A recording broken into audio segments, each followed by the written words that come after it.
This episode is brought to you by CoolStuffInc.com, the #1 seller of games and gaming accessories. And GatheringMagic.com, the #1 resource for Magic the Gathering news and articles. Hi, my name is Uriah, and this is my Jerrard of the Closed Fist Pauper Commander deck.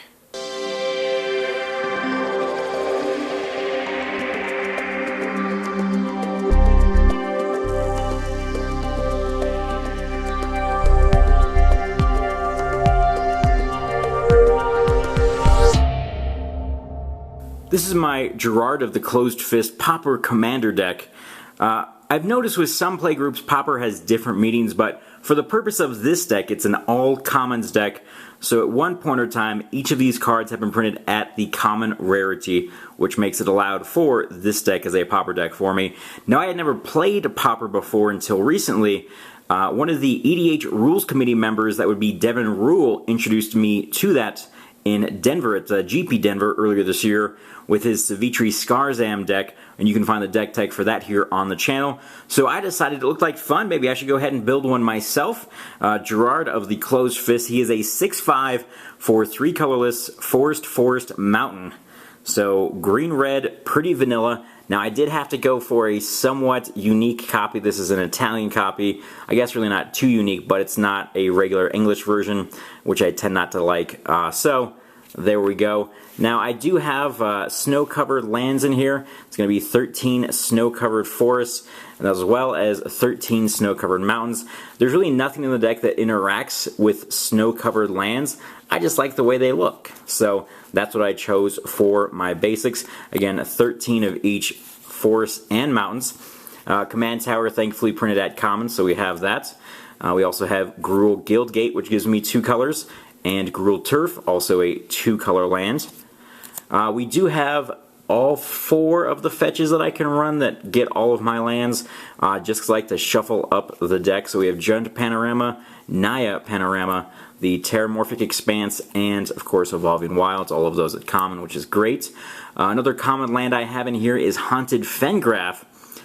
This is from the Innistrad block. It can return a creature card at random from my graveyard to my hand, which is great because a lot of the creatures in the deck definitely pull their weight, and you'll see what I mean by that. So pretty much any creature I get back is going to be beneficial for me with the Haunted Fengraf.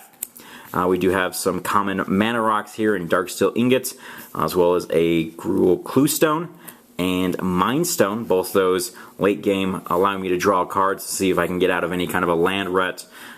We also have a Horizon Spellbomb, which is going to go ahead and get me a land.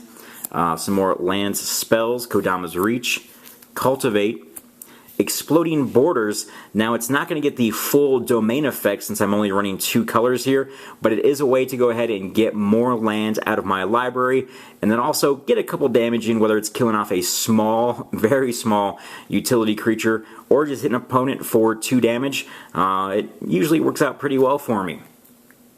Evolution Charm has 3 abilities. I primarily use it for the option to go ahead and search for a basic land card and put it in my hand. I could also go ahead and return a target creature card from my graveyard to hand, which is useful, or target creature gains flying until the end of turn, which is very nice and somewhat unexpected. If you have a flyer coming your way and you can go ahead and throw someone up in the air and block, sometimes that can be very fun. More guys that get lands. We have Sakura-Tribe Elder and Grandpa. Valley Ranarette is a mountain cycler or a forest cycler. It's also a 6/3 multicolored creature. The multicolor actually is important. I'll get into that a little bit later. Another land cycler we have would be Krosan Tusker. Then there's a small land destruction package in here. I mean, very small. There are lands out there that do cause havoc, so I have to have some way to take care of those, since all of the land destruction that is on lands is at least uncommon or greater. So we have Frenzied Tilling, which was printed in common in Invasion. Recently printed as an uncommon in Gatecrash, I believe. As well as Mwonvuli Acid-Moss. Try to say that 10 times fast, and that destroys land and lets me search for a forest. A little bit more mana guys. We have Zhur-Taa Druid, which also pings whenever he taps for mana. We have Heart Warden, taps for a green. You can also cash him in later for a card, so that's helpful.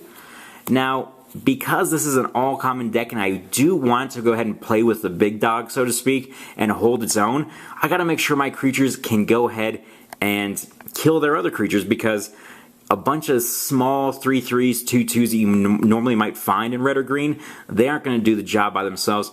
So I have a lot of Death Touch creatures in this deck, because let's face it, if they got a creature and it runs into my Death Touch creature, unless it has Regenerate, it's dying, which is very nice.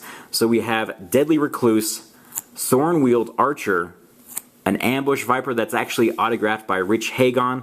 That was from the Worlds 2011 in San Francisco for his Win a 1,000 Rares side event. I didn't get picked for that, unfortunately, but as part of that you do get an autographed card by him, so thank you, Rich Hagon, for that. We also have Daggerback Basilisk, Kessig Recluse, and Greater Basilisk. Also, the only red Death Touch creature I have in the deck would be Toxic Iguanar. Now, it doesn't always have Death Touch, but with a lot of green permanents, it usually has Death Touch. Now, another way to go ahead and utilize this great Death Touch ability, which makes people not want to attack into you as often, is to go ahead and turn these creatures essentially into Visara the Dreadfuls by putting some kind of a enchantment or an artifact on the creature that allows them to tap and deal a damage. I can go ahead and start shooting down creatures at will. One of the best ways to go ahead and do that is Viridian Longbow, because if they kill my creature, this will still stick around. Other ways to go ahead and ping would be Lavamancer's Skill.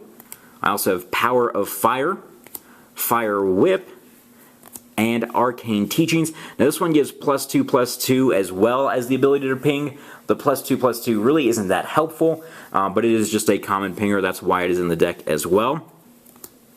Now this is an interesting card. It doesn't allow me to go ahead and tap and ping, but if I put it on one of my Death Touch creatures, I can go ahead and pay 1 red to deal damage to target creature with flying, which again with Death Touch is allowing me to go ahead and shoot down all of those flying creatures. So if they've got a bunch of ground guys, it's not going to be too helpful to me, but for the ability to go ahead and shoot multiple creatures out of the air for 1 red each, that is a very awesome effect. So Dizzying Gaze, I went deep on this one. That one out of Exodus. Now, some of my creatures I have in this deck don't have Death Touch, and it would be helpful if they did. Venomous Fangs out of Urza Saga essentially gives Death Touch to one of my creatures when it's enchanted, which is very nice. I also have Nightshade Peddler in here. That way I can go ahead and give another creature Death Touch as well as him Death Touch.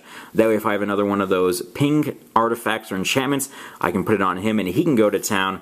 Now I do have a couple of pingers that I can use with Nightshade Peddler and Venomous Fangs. That way they can go ahead and help out and just shoot, little 1/1s as well if they need to. And that would be Vithian Stinger and the Vulshok Sorcerer. Now Pili-Pala I put into the deck because of the amazing ability to go ahead and untap by paying 2 and then untapping it. Now it's not really used so much for its ability to fix the mana, but if I put any of those pingers that I had onto him, I can go ahead at the end step, if I have a bunch of mana up, let's say 6-7 mana, I can start dumping it through and tapping him to shoot someone, untap it, tap it again to shoot, and he can actually start taking out pretty large chunks late game with a bunch of mana if I have one of the power fire type effects on him. So Pili-Pala, while by itself a 1/1 flyer, not that great, with one of the pingers is a really great card that can do a lot of damage quickly. Now I only have 1 infect creature in the deck, that would be Blight Mamba. Sometimes I can just throw some good stuff on Blight Mamba and get there to the 10 infect. Other times I can put a ping ability on him and go ahead and start shooting around 1/1 counters, -1 counters to my opponent's creatures, which is pretty good. He's also somewhat difficult to get rid of because he does have regeneration. He's still going to roll to a Wrath of God, but most of the time he's going to be able to stick around and keep firing. Now another great way to utilize those Death Touch creatures is to give them First Strike, because if they have First Strike and Death Touch, they can't be killed back.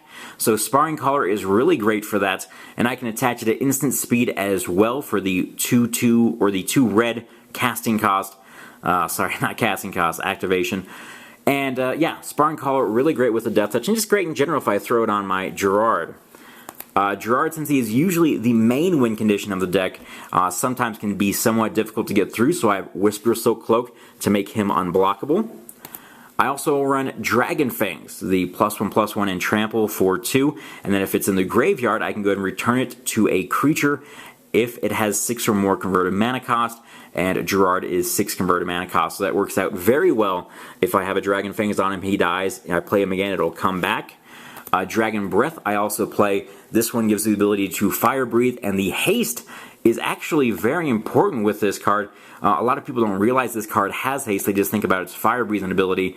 So what I will commonly do if I suspect my opponent does not have any kind of graveyard removal is I will play these dragon cards out on my smaller creatures to begin with, and then just have them die through, normal whiteboard effects or, kill effects, and then put these into the yard, and then having a Jerrard come out, attach the Dragon Breath, and swing right away can definitely catch some people off guard, which is very nice. Another card that can jump back from the graveyard to my hand would be Rancor, and its actual brother from Urza's Saga would be Fiery Mantle.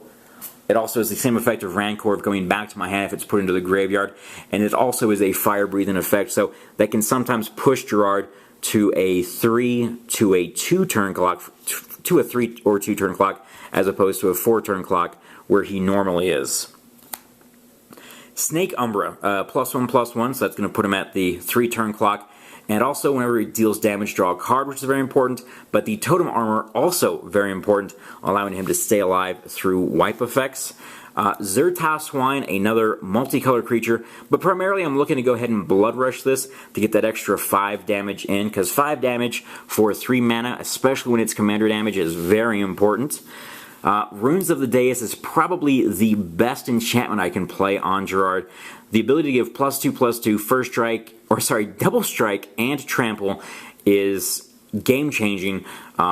If I can land that on him and they can't answer it, usually within about 2 turns, I've got them to the point where they are dead or almost dead.